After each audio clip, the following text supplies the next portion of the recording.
Hello, good morning, everyone. Thank you so much for being here today. I'm excited to host today's webinar. Um, Today, our webinar is all about what happens when revenue teams bring on an AI revenue headcount.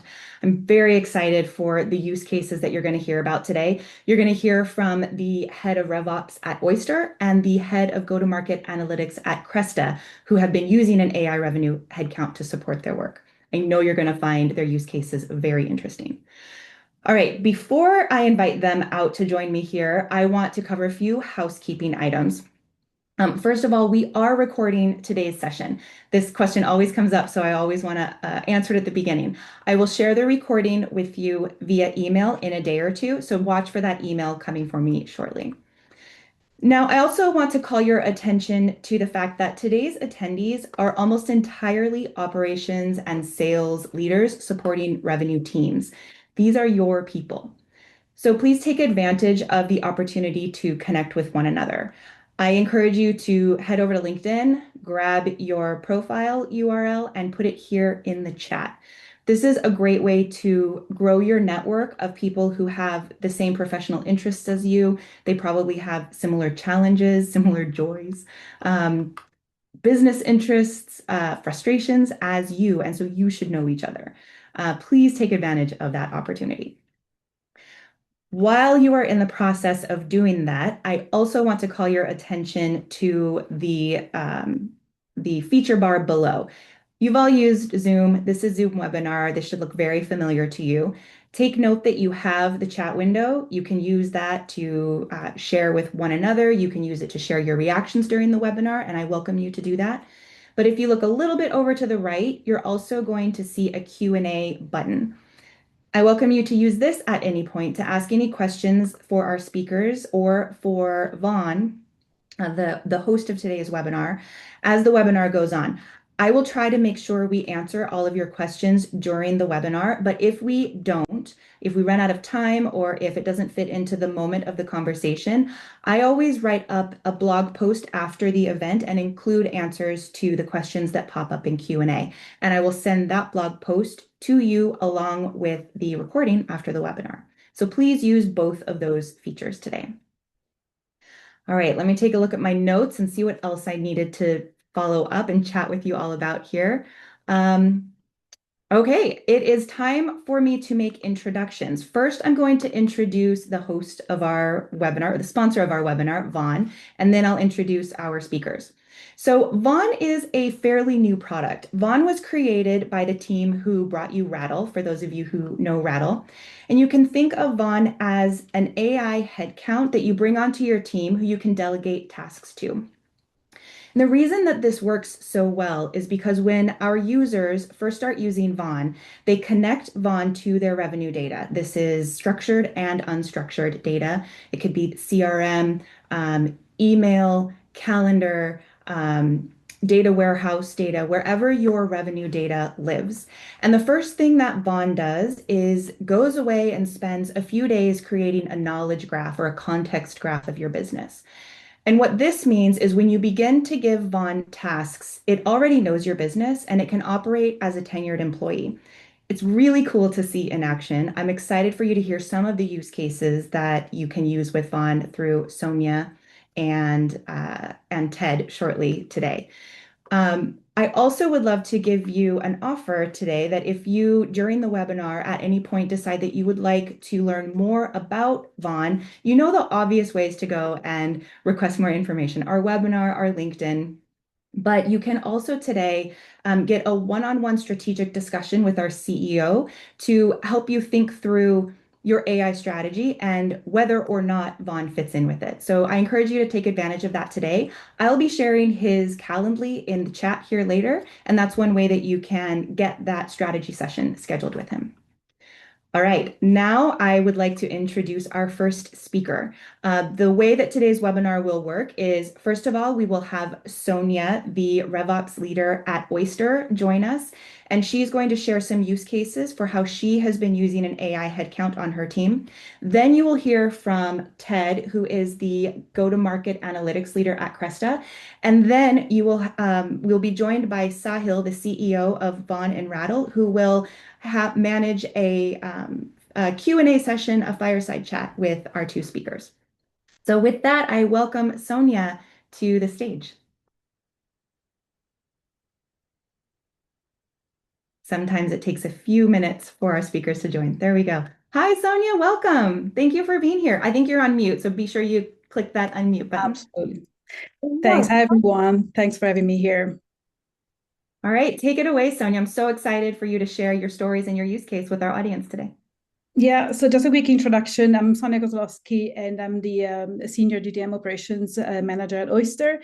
And I'm here to talk to you about our AI RevOps account that we recently hired, and we're very excited about it. I try to keep to the time. I'm always very excited when I talk about Vaughn.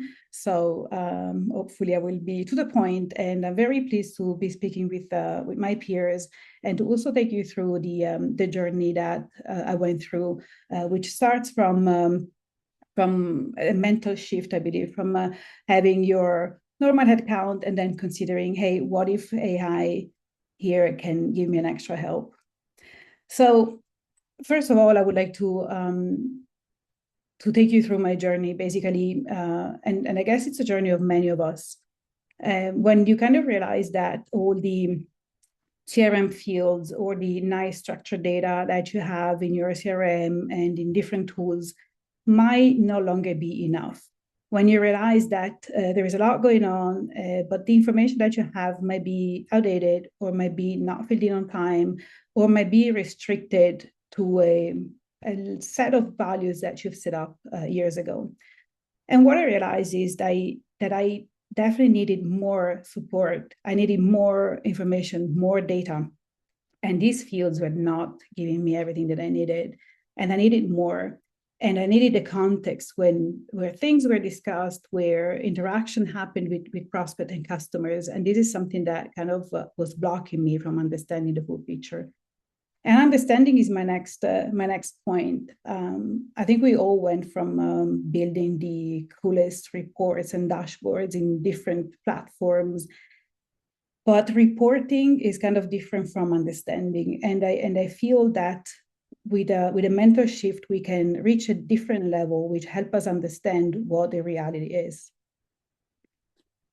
So I think that this will resonate with some of you. And basically, these are the three use cases that I would like to discuss later on. But for now, I take these three use cases as problems, basically. So data hygiene, how many times have we tried to chase these data? How many times have we talked to our sales team? How many times have we pushed them to update these Salesforce fields and getting this information up to date? It's a battle that I think we've all went through, and I guess we all fight every single day. The other problem that we have is all these ad hoc analyses that come from leaders, from peers. The quick question on a Friday night that translates into different hours and several tools being consulted, and ended up being the big monster that takes forever to go through.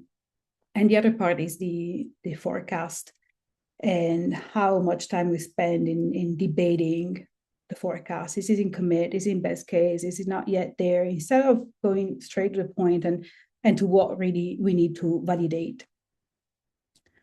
So this is basically the journey that I went through myself, as well as the other people in my company. At the beginning, I was like, when I talked to when I learned about Vaughn, I was like, okay, but we don't need that. We have Salesforce. I can find my data there. I have Gong AI. I can pull the data that I want. But then, I was offered Vaughn to try, and so I tried it. And I tried it for things that I knew the answers to already, and kind of worked. So I'm like, okay, this actually is pretty cool. It works. Until the moment where I made a shift and I started to trust. And trusting Vaughn was great because it was the moment where I started to go to Vaughn right away for any single question, for anything that I need. And I was able to validate everything that was being produced in reports by analysts that took like 3-4 days of work. And this was the moment where like, okay, this is a big change. It's funny to see that this turning point was basically the same that my colleagues experienced. And it's funny to see how many Slack messages I get with I love Vaughn, how many hearts I have. This saved me so many hours a day. And it's amazing how also they validate the accuracy of the data, the outcome that Vaughn is producing. So we really went from not sure I can trust this to let's go to Vaughn directly. So the first use case is data hygiene, and I think this is familiar with many of you. I decided to pick the like only some of the use cases because otherwise I could really talk for hours and hours. And I think that these are common in like the last 3 companies I've been in.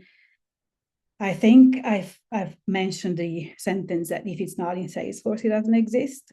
And I kind of believed it. I believe it's now outdated.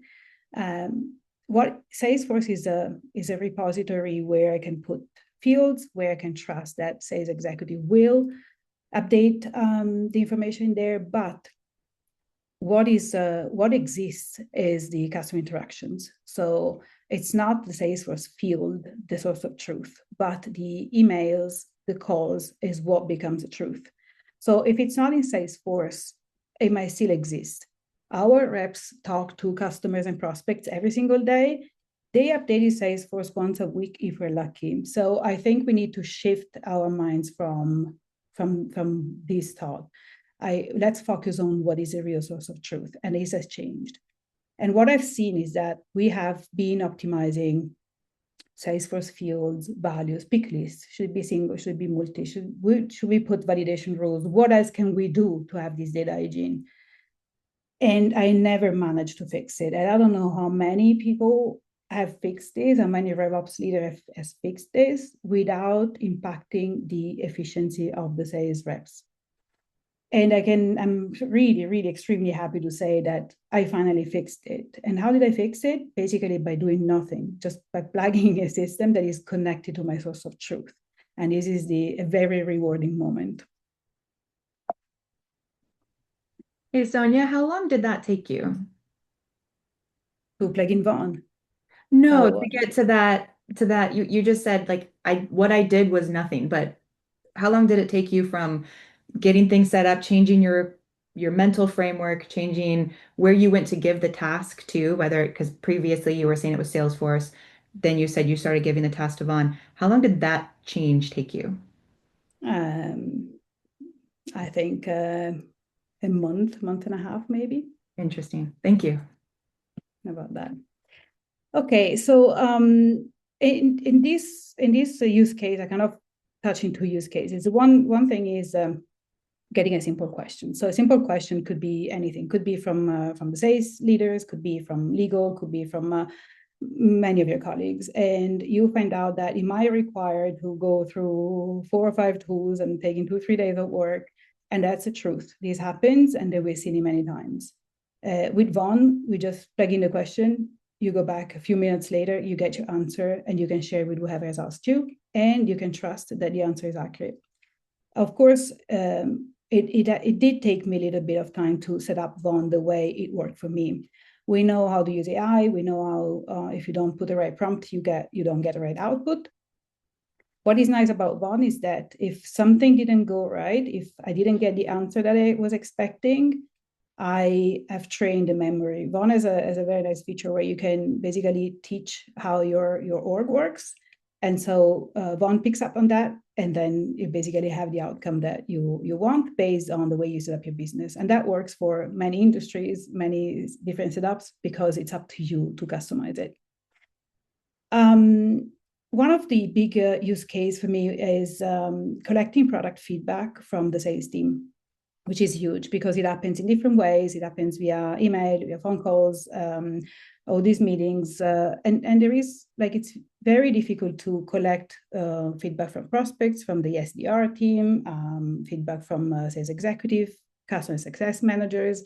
And there are different places where you can have this feedback. But remember that if the call is recorded or if the email is sent, then I can get everything. And to collect all this information, all this insider scale takes a matter of minutes at this point.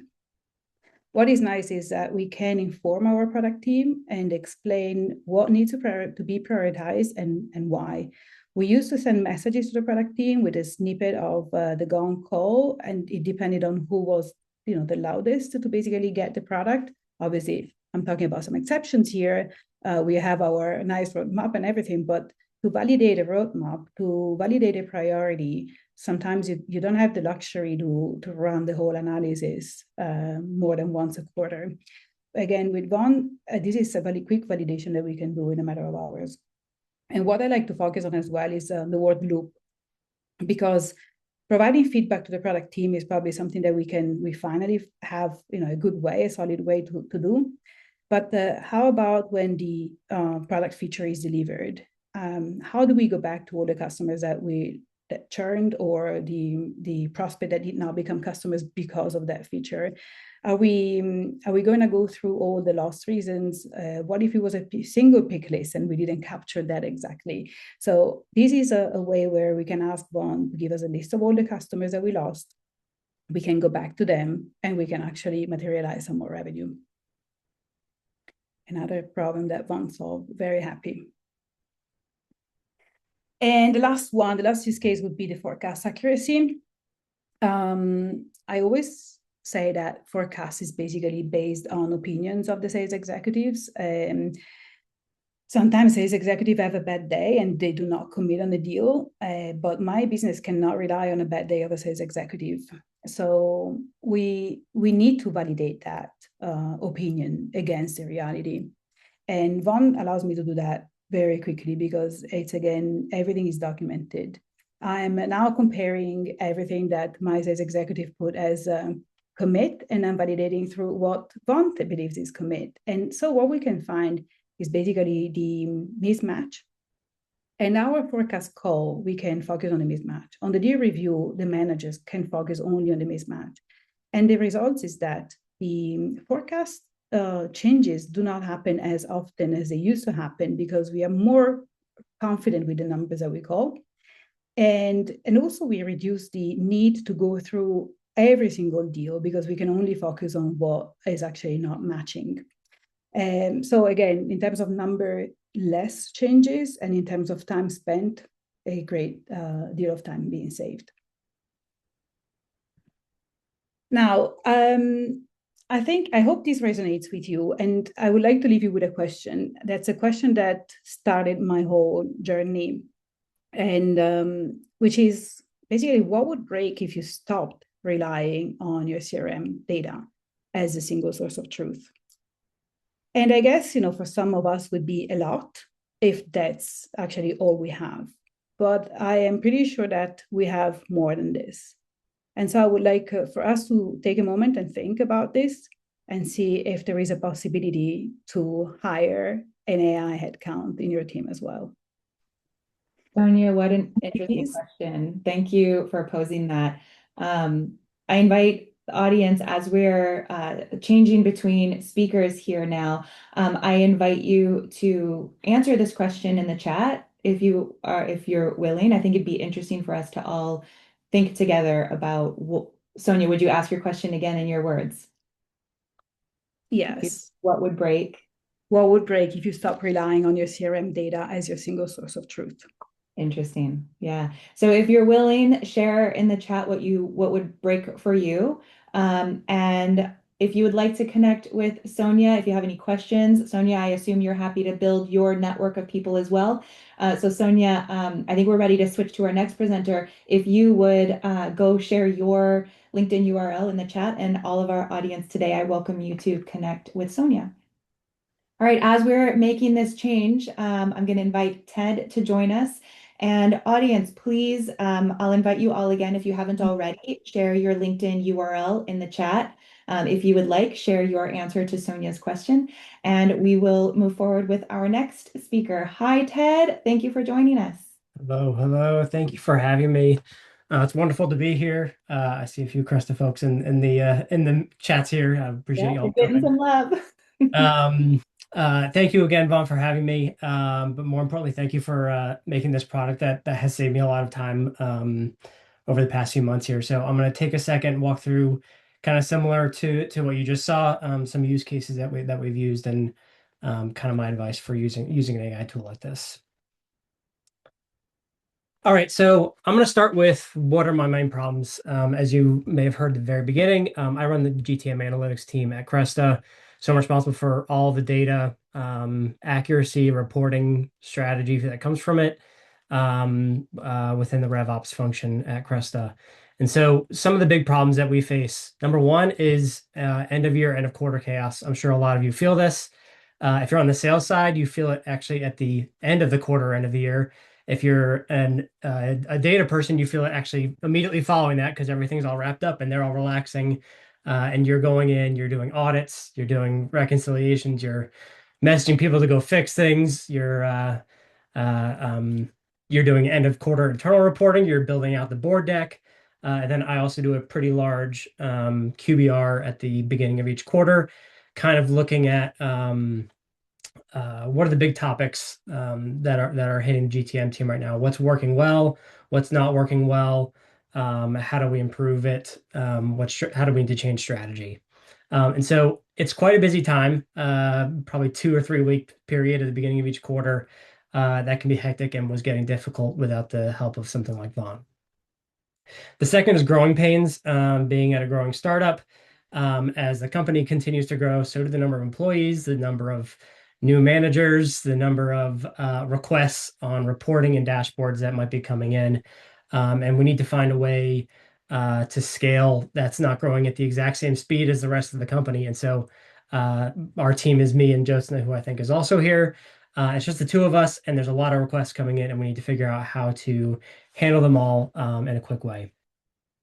The third thing, and you had just heard this, is there's no good way of querying Gong data holistically. I don't know if they have something in the works, but I have also often found I want to know an answer about a specific account. I can go and do that in Gong, but if I want to know, deals that have hit S stage 4 in the last month, what is getting them there? What's the driving thing? What are the AEs talking about that's maybe different than what we've seen in the past?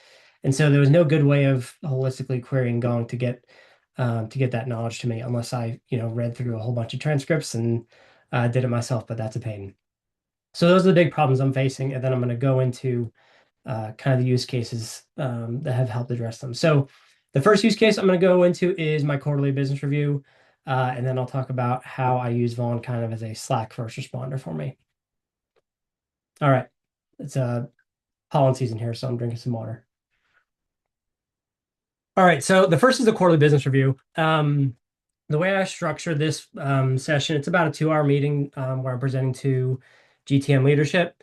And I like to structure it in the form of asking questions. What are like the big questions that people are curious about? What are we going to land on our forecast for the year? What are the big problems? What are the big things that are going well?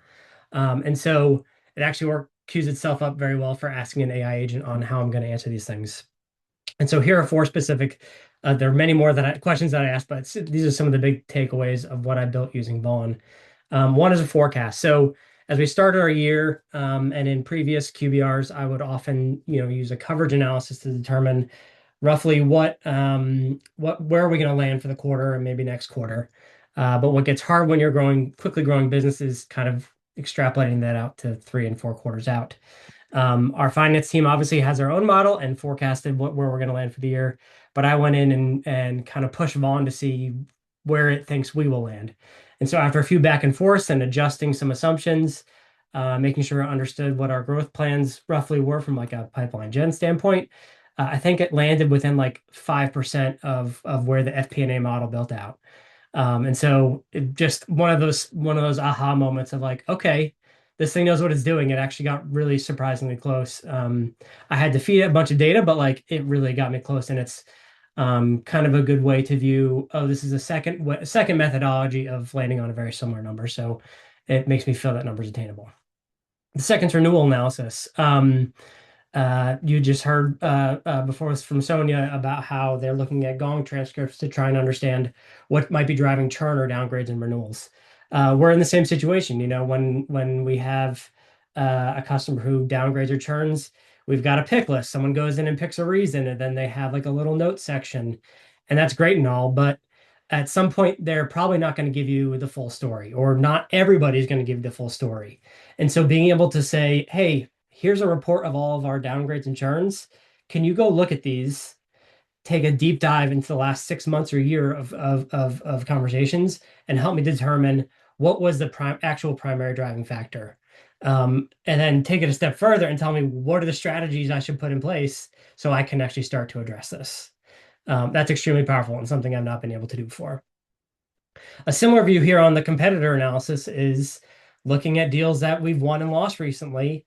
And we have competitor fields. We have some flows coming in from Gong that help fill that out. But again, it's probably not as holistic of a view as we could possibly get when you're relying on AEs or SEs to go in and populate a field. And so having it go through these transcripts and understand who are the actual top competitors in each of these deals, who are we winning against, who are we losing against, and again, push it further that next layer and understand what's the strategy we take to improve here. And then finally, it's kind of a generic bucket, doing further deep dives into both Salesforce data and Argonne transcripts to look at things like how do we progress deals faster? We're getting stuck between stage X and stage Y. What is the reason for that? What are specific AEs doing that are landing new logos versus those who struggle more with landing new logos?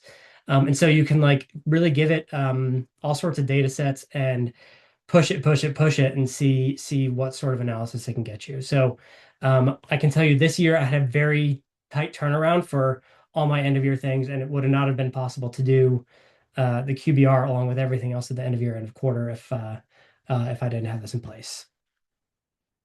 All right, on to use case number 2. So this is where this is our Slack first responder.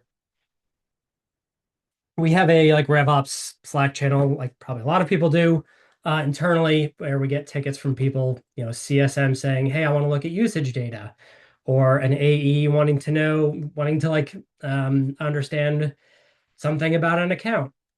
And so we get a ton of these requests in all the time. They're not super time consuming, but it's a lot for Jyotsna and I to handle just as the two of us. You have to go in, pull a Salesforce report, move it to Google Sheets, modify it, and maybe share that with the user. And it could be 30 minutes, could be an hour, could be a few hours. But regardless, having Vaughn as kind of a first line of defense can both do it quicker. But then the second thing it can do is identify situations where maybe a request doesn't make a lot of sense. And so I have an NRR example in here. So this is net revenue retention for those who may or may not be in the SaaS space. It essentially looks at of your customers who were your customers a year ago, where do they stand right now? If they doubled, then your NRR will be 200%. If they stayed flat, it'd be 100. And so somebody asked me to do a splice of some data, looking at NRR by a different category, and I was just like, I'm just going to run it through Vaughn because I don't want to have to pull this for myself. And Vaughn immediately got back to me and said, hey, just so you know, this subset he's looking at is a very small sample set. And so it's really not going to give you the answer you want. And so rather than me build everything out and then go tell him that, I just had Vaughn run it for me in the background while I was doing some other work, Slacked him, and he said, hey, we need to change the way we're looking at this because it's too small of a sample set. And he came back to me and said, oh, got it. Okay, that makes sense. Let's add customers X, Y, and Z to this and take another look at it. And so like, again, it's just little spots where it's saving time where I can do this stuff, but it cuts down the volume of work dramatically. Yeah. Well, I see questions in here about trust, which is a perfect lead into my next slide. Cool. I have trust issues. So I've always said, I think the data analyst people and finance people should always be the most skeptical people in the room. I am you can ask my coworkers, I'm cynical, I'm skeptical. I think that's healthy. Someone's got to be that way. The salespeople got to go be out there and be rah-rahing and being optimistic. We should be the ones who are skeptical. So it does take a lot for me to be able to trust a tool like this. And so the way that I ended up trusting Vaughn is the memory piece, which you've heard about a little bit about before. But The memory allows you to train it and teach it everything. And so I like to phrase it as like, I'm dumping my brain on how I know how Cresta works, how our KPI metrics are calculated, what our ICP is. When I say win rate, this is how I'm calculating it. There are always like those random filters that you have in there, like test accounts. Like you got to twist it, like make sure you exclude test accounts. There's all these like things that are kind of institutional knowledge that Joe's none or not, and I would know, but that somebody who doesn't really know how everything operates in the back end would know. And so uh, Vaughn made it really easy to do. All I have to do is say, hey, here's my Salesforce report that calculates pipeline. Store this in memory, and it'll go through, read all the filters in it, and say, got it, these are the filters. And then I would go back in and say, what's our open pipeline? And double check that number. And I'd say, okay, what's our open pipeline sliced by this? And it would do it. And then I'd say, okay, what's our mature pipeline, which is calculated slightly differently, which I had also defined and made sure it was correct. And so I went through, I spent a lot of one-on-one time with Vaughn in memory, teaching it and verifying that it was correct. And I was not willing to share anything out of the system until the most skeptical person in the room was comfortable and believed that would give the right output. So I'm absolutely with you, is that like you have to spend the time and do this, but once you got it built, not only can you keep teaching it, but you can also actually literally click through and see the memory and adjust them if you need to. And so every week, sometimes I'll even usually teach it something new, probably every week or two, but I really did as much of a brain dump as I could right up front. All right. And the last slide is just what I would tell others about Vaughn is if you're going to make this investment, number one is take the time to train its memory. It's like every minute you spend doing that is absolutely invaluable. Take all the brains that you have on your team and make sure they're dumping all their knowledge into the system before you start to ask it questions and before it gives you answers. And then the other big thing is it's just an incredibly powerful tool. This kind of goes back to my use cases is like helps me perform my day-to-day, what is my win rate if I cut it by this and that? Sure, I can pull it, but I just wanted to get it over with quickly, and I know Vaughn can calculate it correctly for me. And then the other thing that is really the gap for me was being able to analyze things I couldn't before. So being able to look at Gong transcripts and understand a deeper level of what's going on in the business that I can't get just by creating a pivot table with some data. So yeah, that's that. Thank you all. Thank you so much, Ted. Really appreciate you taking the time to share your use cases. And Chris, our producer backstage, can you please have Sonia and Sahil join us at this point? All right, audience, call to you again. If you have any questions that you want to ask any of our speakers or that you want to make sure that we follow up afterwards in the blog post, now is a great time to put those in. And now I'd like to welcome Sonia back to the stage. And Sonia, you may need to come off mute again. And Sahil, who is the CEO and co-founder of Vaughn. You three are going to have a Q&A fireside chat now. So over to you to lead that, Sahil. Thanks, Sarah. And Sonia and Ted, I had a lot of fun just listening to you guys speak about how you're using Vaughn and the impact that it has had. So much appreciated for you to share for your sharing those stories and your use cases. Um, just from me personally, like you both mentioned skepticism in your slides, which is Sonia, you mentioned there was skepticism in the beginning. We have Salesforce, we have Gong AI, we have Hex, Omni, all these other platforms. And then Ted, you also mentioned about skepticism. So I want to thank you because you both were one of the first 5 users of Vaughn. In fact, you both have been using Vaughn product for about 3 months now, and you are the mature users of the platform. And I'm just so glad you took a chance on a tool when there was a lot of skepticism, not just on Vaughn in specific, but also with AI in general. Um, but now that you are these mature power users of the platform who have been using Vaughn for close to 3 months or a little over 3 months at this stage, I want to talk to you about what changes now. Like you have seen the power of the platform, you guys are giving it more and more complex use cases. But what changes in 1 year? And maybe I can start with you, Sonia, in terms of let's start with the team structure. Do you see a RevOps team in 2027 look differently?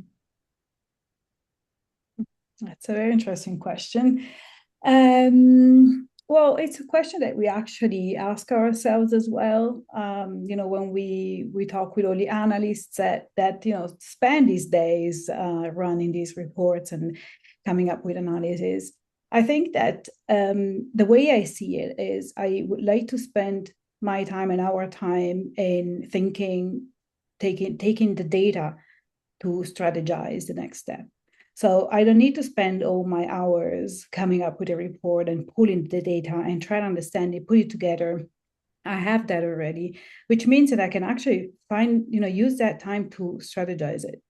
What do we do next? And so we can have a better plan for the future. And I'm pretty sure that translates into revenue because it cannot be otherwise. And do you think so? What you're essentially saying is that then RevOps will move from operational work to strategic work, uh, right? Yeah, yes, part of RevOps, yes. I'm also thinking the admin part of Yeah. RevOps, right? Where that we haven't touched in these webinars so far, but like all the changes that Salesforce admins actually do manually, Vaughn can do it in a matter of seconds. So I had to. One of the leaders have moved out of the company, and I had to change all the users manager to a new one.